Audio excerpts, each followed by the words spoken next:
Deliberately outstaying my welcome on the beach today, I, male 25, was looking for a spot to chill out on the beach and read my book. The heat was real intense, so it wasn't possible to be sat in full sun, and shade was very hard to come by. Eventually, I came across 3, maybe 4 trees, evenly spaced out, 2 of which had deck chairs placed under. Now immediately, I knew these chairs had been placed there by the nearby resort, and so I made the decision not to sit in them, but seeing as they were not on private land, but on the public beach, I laid my towel down and sat beside them. An hour or so passed. I had been swimming, reading, and minding my own business when I knocked my bag over into the sand. At this point, I put my bag up on one of the chairs, seeing as in all this time I had remained undisturbed. Sure enough, minutes later, an old man, probably late 60s, comes over grumbling to himself and stares at me angrily, pointing to the deck chair. I removed my belongings and found myself apologizing, begrudgingly, given the manner in which I'd been consulted. The man continues to grumble and groan indistinctly as he moves the chair around, and I try to read my book.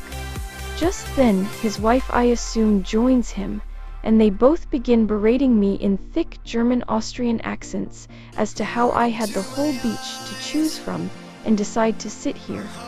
Now, if I'd been asked respectfully, I would have just moved and gone about my day, but given the manner in which I was spoken to, I decided I'd stand my ground. Calmly, I told them they could also choose to sit anywhere along the beach, at which they grew even more animated. I told them I was doing no harm, sat on a public beach, at which point the man started to shout at me, "You re crazy? You re crazy? You put your luggage on my chair?"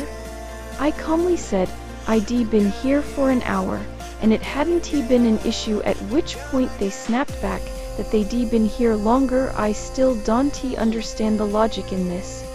I simply put it to them that I didn't have an issue with the situation and went back to reading, and they both set down their belongings and stormed off into the sea, presumably waiting for me to leave. At this point, I'd realized I was all but ready to go off in search of lunch anyway, until this delightful couple gave me the perfect reason to stay just a little longer. For half an hour, I sat with my book, occasionally looking over to them as they swam around, glancing back at me to see if I'd gone. Eventually, the man returned. I sat with my head in my book as he moved his chair around me, deliberately hanging it over my head for a length of time. I didn't look up to see what he was trying to gain from this. I did, however, note him deliberately walking across my towel as he was sat on it, and doing his absolute best to kick as much sand my way as possible. I said that was real kind of him, and that I thought with age you learn manners. I added that it was embarrassing for a man of his age to behave in such a way. As a result, I sat out for the best part of another half hour, at which point his wife now looked like a dried prune, having tripled her wrinkles trying to avoid me by staying in the sea. I decided I'd finally move on to get some much-needed food, though not before one final flourish.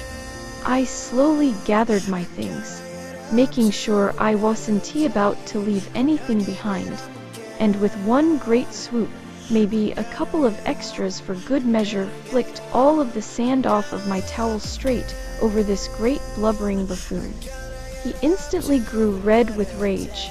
I pointed out to him that it was just the same sand he'd kicked at me. Sitting upright in his chair, he hastily grabbed a handful of sand and threw it toward me, though he hadn't accounted for the fact that I'd taken time to note the direction of the wind. Quite beautifully, it all blew back in his face. I told him to have a nice day before strolling off down the beach and waving to his wife, still shriveling in the water as I hear shouts of "Idiot! Idiot!" in the distance. Honestly made my day. Edit added age.